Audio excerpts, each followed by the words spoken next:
Andrew McCart, IFLTV, delighted to be joined by Joe Cordina. Joe, wow. Before I break down the reason as to why you picked a tough Mexican, how did you enjoy that comeback fight? Yeah, it was good. I enjoyed it. Piece of piss, the 10 rounds for me. Experience now, so and not only that, when you got Gavin Gwynn, the Murtha Mexican, in front of you each week, trying to grind you down to 8 to 10 rounds, it's hard graft. So yeah, I enjoyed it. It was my timing's way off, but still managed to get the victory over a good, solid opponent. Timing was way off, but that's 14 months out the ring. You can understand why. But a shutout when a lot of one judge had you all rounds, and then I think another judge gave the Mexican one, another one gave him two. So a shutout win against a tough Mexican. Now we know what these unknown Mexicans do when they come to these shows. They upset the apple cart. You said you needed that tonight because otherwise you wouldn't have been switched on. You wouldn't respect anyone else. You needed that tonight. Why choose a tough Mexican like that? Because I couldn't even watch any footage of him because there was none. So I knew I had to be switched on because I don't know anything about him. If I watch him and he's coming forward and he's just bombing people out or he's grinding people down, I sort of know what to expect. Or if he can't punch, then I know he can't really hurt me, so I don't respect his power. But I couldn't watch him. He had 30 knockouts out of 17 wins. And if I'm not switched on, it could be a slippery road for me. So I knew I needed to be switched on tonight. And if I didn't, my chance of winning a world title at lightweight is out the window. So, and like I've said plenty of times this week, if I can't beat this fella, then I got no hope winning a world title. So yeah, I was happy in a sense of getting the 10 rounds out, but yeah, my timing was way off. Some of the boys said I look good, but yeah, I'm critical of myself. Definitely. Gary obviously picked a Spaniard for you with 3 knockouts, undefeated. Was there a moment in that fight? Was there some moments in that fight where you thought to yourself, "Shit, I should have listened to Gary"? Yeah, the first round. He come out, he fucking whipped the backhand into me, and I thought, "Oh my god, what have I fucking done here?" But nah. Listen, if I can't, like I said, if I can't beat him, I'm not winning a world title. So yeah, I got sent about 3-4 opponents from Eddie, directly from Eddie, and one had like 19. He was 19-0 with 1 draw, 6 knockouts. The other one was like 18-0 with 3 knockouts. The other one was had a lot of wins, like 30 odd wins, and then maybe like 8-9 losses. And I thought I need something that's going to make me switch on. So he was the one for me that yeah, I knew I'd have to be switched on because if I'm not, it's good enough for me. And he could whack, I'll be honest. He came out and he surprised me because, like I said, there was no footage of him, so I couldn't watch him. He came out and he was a lot better than what I imagined in my head.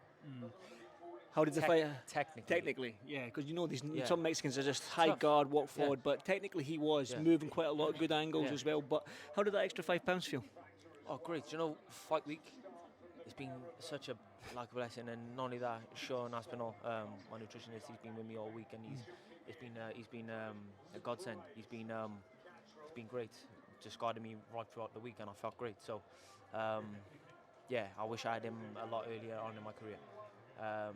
But he's with me now, and then, like I said in the post-fight interview, this is my first camp with Gary, and we've had a small amount of time to spend together, so we're still learning off each other, we're still getting used to each other, and I believe the next camp you'll start seeing us gelling properly. So yeah, I'm looking forward to the future anyway. You're the WBO Global, that's going to get your ranking in that division. The world title is vacant. I looked at the rankings earlier this week to have a discussion with you about who's there. Number 1's Mason Abdullah, number 2 Sam Noakes. I mean, Sam Noakes, all British class, is a good fight, but Mason Abdullah's doing wonderful things out in the US. So for you to get that world title, you're going to have to go through some tough guys in Sam Noakes and Mason Abdullah, if it is them. But again, there's more guys beneath them that are tough. When are you ready for that shot? Obviously, you've got to feel your way out for the ring, maybe a couple more fights at lightweight, a couple more fights with Gary, but you think you can get there by next 100%. Year? Well, listen, I said to Eddie, my talent-wise, I'm good enough. It's just about getting it right on the night. And some people, like I said, have lucky nights, a one-off. I've managed to do it twice at Super Feather. And when really no one really expected me to. No one expected me to go out and bomb Ogawa. And then really and truly no one really expected me to beat Rakhimov the way I did. So I know I'm good enough to go and beat any of these guys on my night, and you just got to get it right in camp, got it right on the night, and execute everything you're getting told on the night. And if I do that, and they got a little chink in their armor on the night, then it's game over for them. So yeah, it's going to be hard, but it's hard. Top 10, fighting anyone in the top 10 in any division is going to be tough, and that goes from the lightest weight all the way up to the heavyweights. It's going to be a tough night, and yeah, there's no easy fights when you get to world level. Especially at lightweight. Of course, any weights. Look at the guys in lightweight. Yeah, any weights, any weights. Pick any weights. There's no easy fights in any other weights, but the world champions in lightweights are fucking very Devontae dangerous. Davis, Shakur Stevenson, Exactly. I've just named two there. Muay yeah. And then you've got Abdullah Mason and Sam Noakes fighting for the WBO. So there is no easy fights at any weight, but especially in lightweight is one of the hottest divisions at the minute. And I want to be involved in these big fights, and I've said it previously. You've chased that Shakur Stevenson fight for a long time. Of course. Listen, he called me out when we were super feather. He called me out when we were super feather, and then obviously we were meant to fight at lightweight. But listen, he's doing his own thing at the minute. I'm not going to keep fucking rambling on about him, because it's like you aren't wasting your breath. So it's pointless until it's something signed or anything like that with me and him. It's pointless talking about it. But I'd love to fight him. I'd love to fight Javante. I'd love to fight the winner of Sam Noakes and Abdullah Mason. I'd love to fight Murataya. So anyone who's got a belt, that's who I want to fight. I want to be involved in these big fights. I've said it previously in interviews I've done in the past. All you want to be is when you start boxing is a world champion, and be in them massive fights like you had the Carl Zaghi fighting Roy Jones and Bernard Hopkins, Kessler. Then you had Carl Froch, Andre Ward, Kessler, Jermaine Taylor. Then you had Ricky Hatton, Manny Pacquiao, Mayweather. Then you had Amir Khan, Canelo, Danny Garcia, all them sort of fighters. Then there's an American fight in America.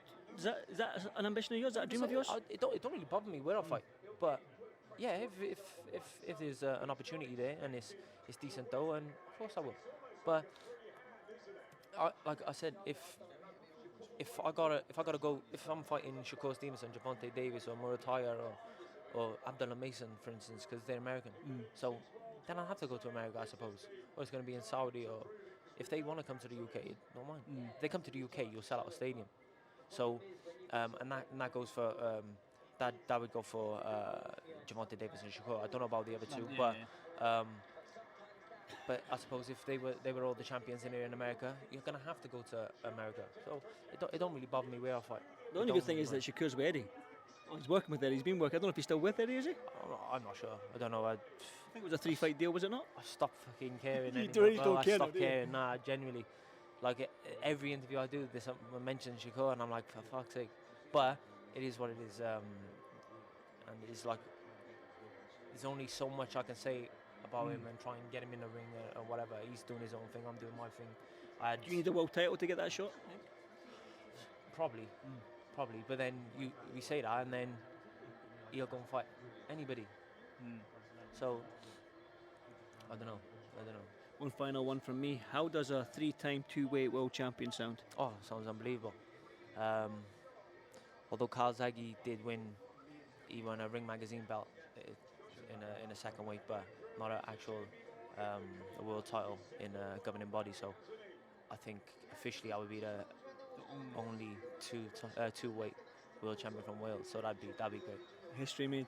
Yeah, I suppose. But I'd love to be in a sort of a similar bracket to the likes of Carl Zaghi and the likes of my pal Ricky Burns, 3-weight world champion.